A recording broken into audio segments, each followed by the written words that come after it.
Sigoli, and welcome back to Oneida Live. We're coming to you from Oneida, Wisconsin, and today is Thursday, September 25th. I'm your host, Mia Charnon, filling in for Bobby Webster.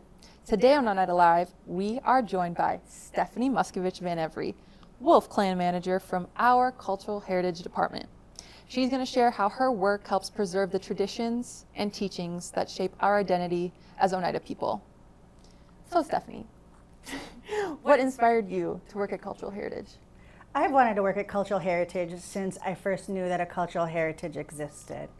So I started learning about the language and our culture when I was maybe 10 years old, attending classes with Mia Webster in Milwaukee. And then the more that I knew, it just made me realize that this was something that not only was medicine to me, but it was medicine to people around me. And then when I started teaching in the school system in Milwaukee, whenever I would mention anything about Oneida culture, the students would open up. Whether they were Oneida, whether they were indigenous, or whatever culture they came from, they always wanted to know more. And that's when I realized that this was something that everybody needed, and it was also something that I was passionate about and wanted to be able to provide. So years down the line, here I am at Cultural Heritage, living my dream, being able to work with Bob Brown, Josephat Delgado, and Randy Cornelius, some of my all-time heroes. And that's really what inspired me, is realizing that the impact cultural heritage can have on somebody is life-changing. Absolutely. Wow, so inspirational. What does your typical day look like as Wolf Clan Manager? So as Wolf Clan Manager, I do not have a typical day, and I think that's what I love about it, is I really am out here figuring out what the community needs and then trying my best to provide that to them. So when you think about the Wolf Clan, what we are is we're mostly do the administrative background work, but we're also listening to the community and getting out into the community and asking them what they need from us, and then trying to coordinate those types of classes or activities. And I myself really like to focus on the underserviced population that we have, like maybe people that do live out of town, or students that don't have daily language and culture classes, or even people who don't have vehicles. How can we get to them? So that's what we do as far as the Wolf Clan. Yeah, I love that.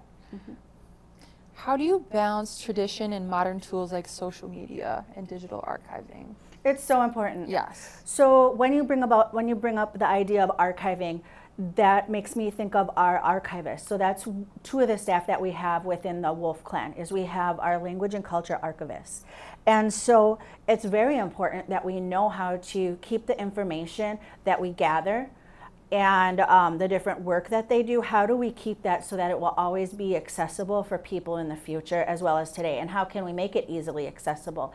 And the best way to do that is using technology. At the same time, we don't want to put everything out there. There's private ceremonies, there's information that doesn't belong out in the public, and so we have to find a way also to protect those things. Now, we're so fortunate that our two archivists are highly qualified. One of them is a very good speaker. He's a faith keeper, and that's Deha Hungota. And then we have Dominique Danforth, who really is one of our leaders in language acquisition. What they do, though, is they don't only make sure that we're using our software in order to preserve, but they're also using our software in order to share. And so one way that we do that is by having our website, and I'll talk more about that later. But part of this archivist work that they do isn't just about putting this on a computer and making sure that it stays there. It's about getting into the people and making sure that the information that they gather stays alive. And so that means that the people in our community are actively using it, and not using it as a reproduction, but that they're learning these different Oneida skills and they're actually integrating them into their lives and learning how to use them. So how do you plant? Where do you forage for different medicines? Those are things that our archivists are doing, and they're just amazing. Gawana Nunha and Deha Hungot.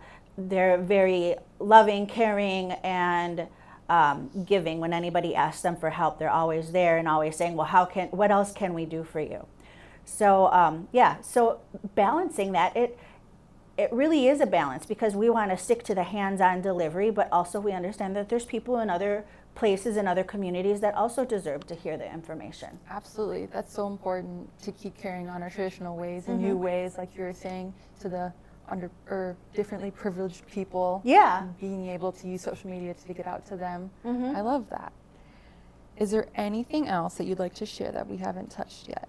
Yes, so I wanted to go into the different people that work for the Wolf Clan and that really support our message, which is getting, learning our culture and our language, and then making sure that we disperse it within the community. So we also have our language specialist, who works with us, Ledagloguata Danforth, or David Danforth Jr., and he makes sure that all of the cultural heritage staff has access to learning Oneida language and continuing to progress in their language acquisition at whatever level they want to do. And so he works with each one of us, and he makes sure that we set a goal for what language we want to learn, whether it's learning a speech or whether it's learning to speak. And he meets with us twice a week or more individually, and sometimes even in groups to work on different projects. I would say that he is also a very important person on our team, because as we're going out and we're doing research, a lot of times language comes to us and it's in Oneida, or documents come to us and it's in Oneida. And what we want at Cultural Heritage is for everybody to have a handle on transcribing or translating some of those words so that they can understand what's being said in those documents, so that we can give authentic information to the public. Another person that we have in the Wolf Clan is our office manager, Gateli Schuyler, Kaylee Schuyler. We nabbed her from tourism.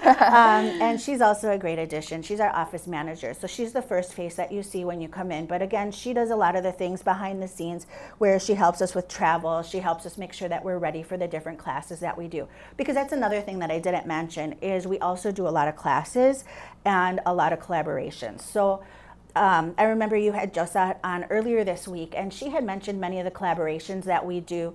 And so I don't want to repeat any of those, but I'll say some of the things that we do. So as the Wolf Clan, we work with the Dialectic Behavioral Therapy group. We go into behavioral health and work with their groups. One of my favorite classes to teach is over at the Recovery Nest. I will do anything for them. We also travel to Southeastern Oneida Tribal Services. So what it really is about for us is it's really about getting to those places where people don't have access to language and culture and giving them access. The SEATS one was a really big one for us. Randy started that years ago, going down to SEATS and teaching language classes. And then sometimes he would even teach culture classes. And we realized that this would happen now and then when there was ceremonies coming up. But the Milwaukee community really deserves to know a lot more. And so we go down there once a month, and we try our best to spend the full day there. And we offer them not just history lessons, but also ceremony lessons. And then we also do arts and crafts projects with them that relate. And you would think that arts and crafts projects wouldn't have a lot of cultural information in it, but it does.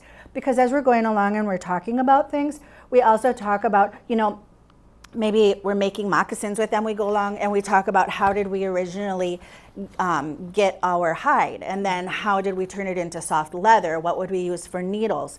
What was our relationship to the animals? And so learning about how to make things actually reconnects us with the natural environment, which is what being Oneida is. And so those are our three staff that we have. And then there's me.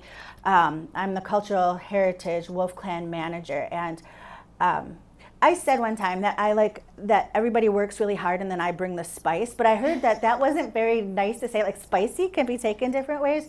And so I would say that what I do is I really try to invigorate everybody and to, you know, hold them to high standards and just really encourage them to do what they're all skilled at. Like I said, we have such a highly qualified staff at Cultural Heritage. They're warm, they're giving, they want to share information. And we have our door that's always open.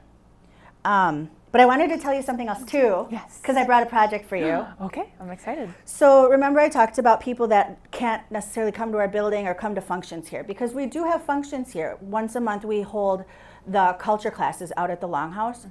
But if you can't come, we have publications that are located online on our website. And you're able to print those out. And not only are there publications, but there's also links to videos. We have a YouTube channel. So I encourage anybody who isn't in the community but still wants to know more to look into those things. I brought a few things here that we have taught in a project or that you can print online. So one thing that we have is we don't have that many teachers. So we created a program called Jitnate Suwastage. And in that program, we put out a call for people who want to be teachers, who are willing to learn our ways and then are also willing to offer it for free out in the community. And so this Jitnate Su group, we had 10 students. We're down to 5, but we're going to recruit again. So if you're interested in this, watch out for it. What we did is we did different projects with them. Like we taught them how to make water drums so that we would have water drum instructors in our community. Wow. And we also taught them how to make baskets. So we would have basket makers in our community. We even taught them a little bit about these cute little like weavings. This is my no-neck deer. And how to make moccasins. And so that is one of the things that we are working on. So hopefully they'll be able to travel to other places and teach different things about our culture. And then besides creating more teachers, we create more resources. And so if you go online, which is going to be listed in the comments section, how you can get to our website, you'll find that we have a lot of hands-on projects that individuals that want to learn the culture, or maybe you just want something for your kids to do in the car on a long road trip, or for teachers who are teaching, we have different things in there that you can print. So I just wanted to show you this. We handed this out during the backpack giveaway, and I wanted to give this to you. Thank you. And what I just gave to Maya is a little headband that has a bear on it. And I brought you some colors. Thank you. So you can color it. And unfortunately, I brought one that was already done for myself. But guess what? It's see-through because it's lime green, the same color as a green screen, so you can't see it. Yeah. So that's no good. But let me show you some of these things. Yeah, absolutely. And so when you go online, you're going to notice that there's different sections that you can go on. And so one of the sections is the Oneida Teaching and Learning Resources.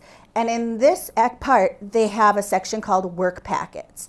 And in there are educational activities that teachers can print off. So for instance, we have a booklet in there that is different versions of our creation story at a kindergarten level, at a 5th grade level, and at a high school level. And then it comes with different questions to go along with it to get them doing some deeper level thinking. Wow. So we're thinking about the teachers. We also have the printable crafts, which are these right here. And oftentimes the printable crafts also come with a page that explains that craft or like the animals, the subject's significance to the Oneida Nation. And another thing that's nice is this is a little craft that we did about maple ceremony. It's got the little bucket and a little maple tree and the thunders and the sun. But they also have the language printed on there, and oftentimes it will be reprinted in the explanation with phonetical, the phonetical sound, which I know is asked for a lot. Another thing that we have is flashcards and posters that are available. This is going to be a growing section. We have a colleague, Gagahuni, Vicki Cornelius, and she teaches a language class over at Anna John. And we just recently made a bunch of flashcards for her that we're going to make available for you based on kindergarten curriculum. The next thing that you have is a tab for, or a highlighted area for incentives that teachers can use in order to tell their students that they're doing a good job, but doing it in Oneida. I love that. And then one of my favorite newest activities that we have is when you look online on our website and you click on the Listen and Learn. Because you can hear the WPA stories and the different lessons that were created in the 70s and possibly before, but then you can also have the document that translates it. Wow. And so you can listen to the audio and then print that off. Now I have to tell you something, because those documents that we uploaded, they need Oneida font. So there's also a link on there to get Oneida font. The next step we'll do is we'll put them on there as PDFs. It's definitely a learning process. So These are just a few of the things that we're doing. We have the Jitnate Su Ganastak class that people can sign up for. We have all of our online resources, which I encourage you to look into and print some of those off. If you can't print them off yourself, come into Cultural Heritage and have us printed off. You can go to a public library. They'll print them off for you if you tell them that they're learning materials. And then one more thing that I wanted to talk about, last but definitely not least, is our Gathering of Oneida Youth program. And so this will be our second year that we are having a gathering of Oneida youth that we collaborate with the Tribal Action Plan in coordinating. It was a great success last year. What we do is, remember, we talk about who are those students, who are the people that are not necessarily getting as much culture as the people in our community or at our school. So what we do is we work with the YES program. And so those students that don't have the same access to language and culture, we try to bring them all in and teach them similar stories, teach them similar language, and really get them team building with each other so that when they see each other out in the community, they know who Oneida people are. They have common stories that they can share, common experiences. And you know, I also think that in the future, it's going to help when we have our General Tribal Council meetings, because the kids are going to see each other as humans. And I know we do today, we see each other as humans, but what we really want to do is we want to get them together as our people understanding how to problem solve in a positive way where they listen to each other. Absolutely. That's And so important. yeah, so the Gathering of Oneida Youth, we're going to run that through the YES program, and it's going to be up to the YES staff to select the students. There are a limited amount of students that we're allowed to bring, which will be 100. It's definitely not something that we're going to do alone. TAP plays a big part in this, and coordinating. They provide the curriculum, which is called it's called the Gathering of Gathering of Native Americans curriculum, and we've changed it to Gathering Oneida Youth, which Leslie Dockstader has coined as GUI. Oh, yes, I've heard of that. So those are just some of the things that we're doing. We try to keep it fun for all ages. You know what I mean? And I know that we don't have that many classes going on, so we're trying to teach the teachers to get those classes out to you. I know that people out of town maybe sometimes feel left out of things, so we're trying to create crafts and videos for you guys too, homeschoolers. And then finally getting our kids together. We're always open to suggestions. If anybody has any other ideas or programs that you might want us to consider. We also have a social dance class just for adults, because you know sometimes adults are left out as well, and we like to color and cut. Yes. Yeah. Color and cut. And color and cut. Yep. So I think that's the gist of what I wanted to share. We've got some awesome programs. We've got an awesome team. Today I just talked about the Wolf Clan team, but dang, the Bear Clan team and their medicines, and the Turtle Clan always working their butt off, getting a new museum. I can't wait to help them with any kind of program they're doing. Big things are happening for cultural heritage. Did you want to ask me what things I wish we could have that we don't? Absolutely. What things do you wish you could have that you don't? Okay, so at Cultural Heritage, we have, we feel very supported, and we have many amazing programs. And what's nice is that the people that oversee us really let us use our imagination and come up with creative ways to meet the needs of our audience. But sometimes we just don't have the staff in order to do those things. And one thing that we really get a lot of requests for is genealogy. Oh, I would love for us to have a genealogist. So that's one of the things that I would really like. Another thing that I would like us to expand in is I would really like to see an expansion of our language specialist position. I'd like to see him, just like we brought in some adults that wanted to teach, I'd really like to enable him to bring in some adults that would want to learn the language and that are willing to, you know, learn this week, teach next week. Wow. A fast turnaround type of program. But again, you know, it's really what we have. And so if we had the resources, we would do it. We just don't have them yet. So everybody put your minds together. We're manifesting. We're doing the thing. Just to find better ways for us to meet the needs of our community. Absolutely. Wow. You guys do so much. I'm so glad we were able to have you and Joseph Hutt on this week. Now for some announcements. All right, let's announce it. Yes. The last Oneida's Farmers Market of the season is happening today from noon until 6 across from the Highway 54 one stop. So go on, check that out. The 32nd annual Harvest and Husking Bee is on Saturday, October 4th from 10 until 3 at Junhanqua on 139 Riverdale Drive in Oneida. The Oneida Recreation Drive through Boo Bash is on Friday, October 31st from 6 until 8 at the Civic Center. Lots of events today. We're trying to get that out to everybody. Walk with a Doc will be on Wednesday, October 1st, starting at 12:10. You'll meet in the front entrance of the Health Center, and you'll walk the trails in Elder Village with the special guest Maria Bowick, who will share about diabetic nutrition. Orange Shirt Day Storytime event is at the Oneida Community Library on Tuesday, September 30th, with activities from 5 until 6. We also have a save the date for the Woodland Indian Art Show and Market.